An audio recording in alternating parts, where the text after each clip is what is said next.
Hi friends, இன்றைக்கி நம்ம கிச்சனில் டேஸ்டியான கேரட் மில்க் புட்டிங் எப்படி பண்ணுறதுனாங்க பார்க்க போகிறோம். ரொம்ப ஈஸியாக ரொம்பவே டேஸ்டியாக பிகினர்ஸ் கூட ஃபஸ்ட் டைமே பர்ஃபெக்டாக பண்ணுற மாதிரி சரியான அளவுகளோடு சொல்லியிருக்கேன்.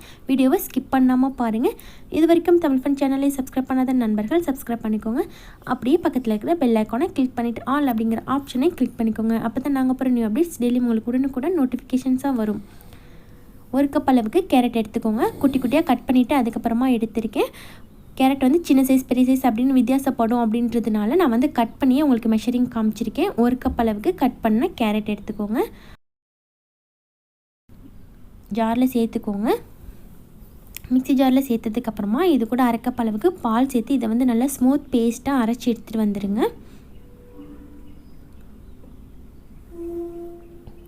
பாருங்கள், நல்லா ஸ்மூத்தாக அரைச்சி எடுத்துகிட்டு வந்தாச்சு. இருக்கட்டும்.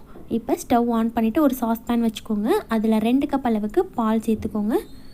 பால் தண்ணி சேர்க்காமல் நம்ம கெட்டியாக சேர்த்தோம் அப்படின்னா டேஸ்ட் ரொம்ப நல்லாயிருக்கும். தண்ணி சேர்த்த பாலாக இருந்தாலும் பரவாயில்லை. பால் சேர்த்ததுக்கப்புறமா நம்ம அரைச்சி வச்சுருக்க கேரட் பேஸ்ட்டையும் ஆட் பண்ணிக்கலாம்.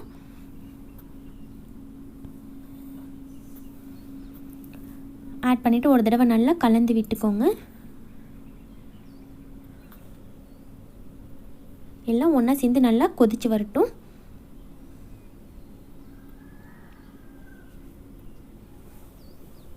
இப்போ இது கூட 3/4 கப் அளவுக்கு சர்க்கரை சேர்த்துக்கோங்க.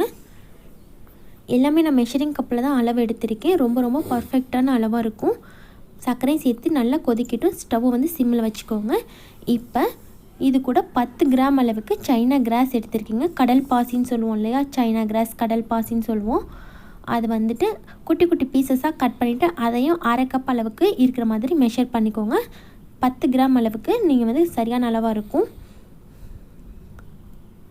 இப்போ ஒரு சாஸ் பேனில் 1/2 கப் அளவுக்கு தண்ணி சேர்த்துக்கோங்க. தண்ணி சேர்த்துட்டு நம்ம எடுத்து வச்சுருக்க கடல் பாசியை இது கூட சேர்த்துக்கோங்க.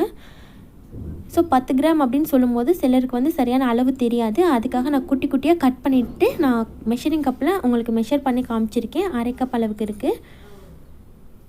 ஸ்டவ்வை சிம்மில் 5 நிமிஷம் வச்சுருங்க. கடல் பாசி வந்து நல்லா கரைஞ்சி வர ஆரம்பிக்கும். பாருங்கள், 5 நிமிஷம் ஆயிருக்கு. இன்னும் ஒரு 5 நிமிஷம் போல் இது இருந்ததுன்னா நல்லா நைஸாக வந்துடும். இது இப்போ ஃபுல்லாக நல்லா கரைஞ்சி வந்துருச்சு. இந்த ஸ்டேஜில் வந்து இதை நல்லா ஸ்டவ் ஆஃப் பண்ணிவிட்டு எடுத்து வச்சுக்கலாம். இப்போ கேரட் சர்க்கரைலாம் சேர்ந்து நல்லா கொதித்து வந்ததுக்கப்புறமா இது கூட வந்து 2 பிஞ்ச் அளவுக்கு மட்டும் உப்பு சேர்த்துக்கோங்க. கூடவே 1/4 டீஸ்பூன் அளவுக்கு ஏலக்காய் பவுடர் ஆட் பண்ணிக்கோங்க. சேர்த்துட்டு இதை ஒரு தடவை நல்லா மிக்ஸ் பண்ணி விட்டுக்கோங்க. மிக்ஸ் பண்ணிவிட்டு இப்போ நம்ம வேக வச்சுருக்கிற கடல் பாசியை இது கூட சேர்த்துக்கலாம். கடல் பாசியை எப்போதுமே சேர்க்கும்போது வடிகட்டி வச்சுட்டு நல்லா சேர்த்துக்கோங்க. அப்போ தான் அதில் குட்டி குட்டி பீசஸாக உங்களுக்கு கரையாமல் இருந்தாலும் ஃபில்டரில் வந்து ஃபில்டராகி வந்துடும். கடல் பாசியும் சேர்த்துட்டு இதை ஒரு தடவை நல்லா மிக்ஸ் பண்ணிவிட்டு ஒரு 5 நிமிஷம் போல் கொதிக்க வச்சுருங்க. இப்போ எல்லாம் ஒன்றா சேர்ந்து நல்லா கொதிச்சு வந்துச்சு. இந்த ஸ்டேஜில் ஸ்டவ் ஆஃப் பண்ணிவிட்டு இதை வந்து நம்ம ஒரு பாத்திரத்துக்கு மாற்றிக்கலாம். பவுல்லையோ இல்லை பிளேட்லேயோ இதை வந்து நம்ம மாற்றிக்கலாம். பவுலில் சேர்க்கறதுக்கு முன்னாடி ஒரு தடவை நல்லா கலந்து விட்டுக்கோங்க. அதுக்கப்புறமா சேர்த்துக்கோங்க.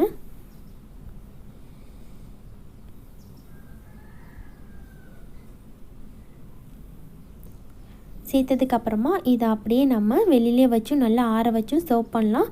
சில்லுன்னு சாப்பிட்ணும் அப்படின்னா நம்ம ஃப்ரிட்ஜில் ஒரு 1/2 hour வச்சோன்னா ரொம்ப சூப்பராக செட் ஆகி வந்துடும். அதுக்கப்புறமா நம்ம கட் பண்ணிவிட்டு சர்வ் பண்ணிக்கலாம். ரொம்ப ஈஸியான டேஸ்டியான ஹெல்த்தியான கேரட் மில்க் புட்டிங் ரொம்ப ஈஸியாக ரெடி ஆயிடுச்சு. இதே போல் நீங்களும் உங்கள் வீட்டில் மிஸ் பண்ணாமல் கண்டிப்பாக இந்த ரெசிபியை செஞ்சு பாருங்கள். எப்படி வந்துச்சுன்னு மறக்காமல் கமெண்ட் பண்ணுங்கள். இந்த வீடியோ உங்களுக்கு பிடிச்சிருந்துச்சுன்னா லைக் பண்ணி உங்கள் ஃப்ரெண்ட்ஸுக்கும் ஷேர் பண்ணிக்கோங்க. தேங்க்யூ.